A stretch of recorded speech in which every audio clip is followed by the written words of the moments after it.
জনগণকে বলে দিবে এই উনি হইলেন মুরাদনগরের এমপি, তাইলে এখান থেকে যোগ্য নেতৃত্ব তৈরি হবে। আর যদি গণতান্ত্রিক তরিকায় আমরা নেতা নির্বাচন করতে চাই, কোনোদিন এখানে যোগ্য নেতৃত্ব আসার কোনো সুযোগ নেই। কারণ জনগণের রায়ে যদি এখন লিডার আমরা নির্বাচন করতে চাই, তাহলে দেখা যাবে যার শক্তি আছে বেশি, যার গুন্ডা পান্ডা লালন পালন করেছে বেশি, যার টাকা আছে বেশি, সে টাকা দিয়ে জনগণ থেকে ভোট কিনা গেড়ার বাহিনী দিয়ে পিটাইয়া কেন্দ্র দখল করে একজনের পাশ আরেকজনের শেষ করে দেখা যাবে চোর সত্তা 2 নম্বর বাসে যত লোক আছে তারা কি হবে সমাজের নেতা হয়ে যাবে। কি বলেন ঠিক না? সেই জন্য ইসলাম এই ধরনের সিস্টেমকে আসলে অ্যালাউ করে না।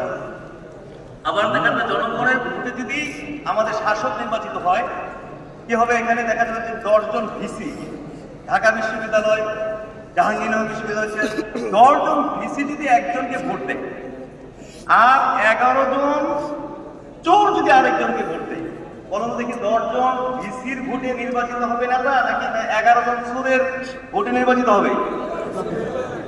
কারণ মেজরিটি মাস্ট বি।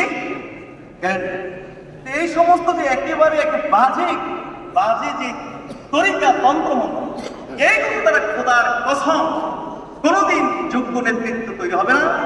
এবং এই সিস্টেমে নেতৃত্ব সৃষ্টি হলে কখনো পরিবার সুখী হবে না, সমাজ সুখী হবে না, রাষ্ট্র সুখী হবে না, গোটা পৃথিবী খোদার কসম কোনোদিন আপনার পৃথিবীতে শান্তি প্রতিষ্ঠিত হবে না। এখন বলবেন যে আমরা কি রাষ্ট্রীয় পর্যায়ে দিচ্ছি না? হ্যাঁ, অবশ্যই। এগুলো আমাদের ব্যাপারে বিভ্রান্ত করা হয় যে পীর মাশায়েখরা তারা রাজপথে নাই, তারা হরতালে নাই, অবরোধে নাই, মারামারিতে নাই, কাটাকাটিতে নাই, তারা ইলেকশনে নাই, তাইলে তারা এই দেশে ইসলাম কায়েমের ক্ষেত্রে সবচেয়ে বড় বাধা। তারা এই দেশে ইসলাম কায়েম হোক এরা চায় না। বলি সকলে নাউজুবিল্লাহ।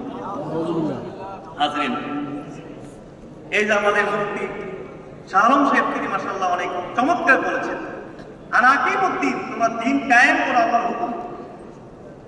এই আজকে এই ফরমালিনযুক্ত তাফসীর বাংলাদেশে চলতেছে, হাজার হাজার তাফসীরের উপর মাহফিল হয়, কিন্তু সব তাফসীর হয় কি ফরমালিনযুক্ত। ফরমালিনযুক্ত খাবার খেয়ে জাতির কীর্তি, হাড় সব যেরকম ধ্বংস হয়ে যাচ্ছে, অনুরূপভাবে ফরমালিনযুক্ত তাফসীর শুনে গোটা জাতি বর্তমানে ধ্বংস হয়ে যাচ্ছে। আর আনাকিমুদ্দিন, এই দিন বলতে, দিন প্রতিষ্ঠা করো বলতে তারা এখানে অবব্যাখ্যা করেছে যে দিন প্রতিষ্ঠা মানে রাষ্ট্রীয় ক্ষমতা দখল। এর থেকে বিভ্রান্তকর তাফসীর, বানাইনা তাফসীর আর কোন তাফসীর হইতে কোন মুফাসসিরিনে কেরাম, যে কোন তাফসীর আপনি হাত দিয়ে দেখেন, কোন মুফাসসিরিনে কেরাম এই সমস্ত এই ধরনের তাফসীরের মন গড়া কথাবার্তা। আল্লাহ হুকুম করেছেন দিন কায়েম করো। দিন কায়েম অর্থ যদি রাষ্ট্রীয় ক্ষমতা হয়, তাইলে তো প্রায় সব নবীরাই কেউই রাষ্ট্রীয় ক্ষমতায় ছিলেন না। তাইলে আল্লাহর যে হুকুম দিন কায়েম করো, তাইলে আমার নবীরা কি আল্লাহর হুকুম কি পালন করেন নাই? 3-4 জন ছাড়া তাহলে কি অন্য সব নবীরা কি দিন পালন করেন নাই? সাহাবীরা কি দিন পালন করেন নাই? কেউ তো রাষ্ট্রীয় ক্ষমতা ছিলেন না, কয়েকজন ছাড়া দিন পালন করেন নাই। ইমাম আবু হানিফা, শাফি, মালিক, আহমদ হাম্বল ইত্যাদিতে কেউ তো রাষ্ট্রীয় ক্ষমতা ছিলেন না, তাদেরকে দিন কায়েম করেন নাই? অবশ্যই তারা আল্লাহর হুকুম তারা মেনেছেন, কিন্তু বুঝতে হবে দিন কায়েম কি এটা ব্যাপক। আমরা সবাই দিন কায়েমের মধ্যে আছি, বলেন আলহামদুলিল্লাহ। মাদ্রাসায় যারা পড়াশোনা করাইতেছেন শিক্ষক, তারাও দিন কায়েমের মধ্যে আছে, যারা ছাত্র তারাও দিন কায়েমের মধ্যে আছে, যারা আপনার যে নামাজ পড়ে সেও দিন কায়েমের মধ্যে আছে, যারা আমরা পিছিয়ে সারা বাংলাদেশে ঘুরে ঘুরে মানুষকে দিনের দাওয়াত দিচ্ছি, আমরাও দিন কায়েমের মধ্যে আছি। আজকে এখানে যে আজকে এই প্রোগ্রামকে কেন্দ্র করে কত পরিশ্রম মেহনত আমাদেরকে করতে হয়েছে, এইটা হলো দিন কায়েম। সুবহানাল্লাহ। তারা মনে করে যে আমরা এই ইবাদতটা করি না, আমরা করি কোরআন সুন্নাহর ভিত্তিতে, আর তারা করে কাফেরদের তৈরি করে তরিকায় তারা দিন কায়েম করতে চায়। খোদার কসম, ওই সমস্ত তরিকায় কিন্তু দিন কায়েম হবে না, বরং মুসলমানদের মধ্যে আরো বিভেদ হবে, বিভক্তি হবে, মারামারি হবে, কাটাকাটি হবে।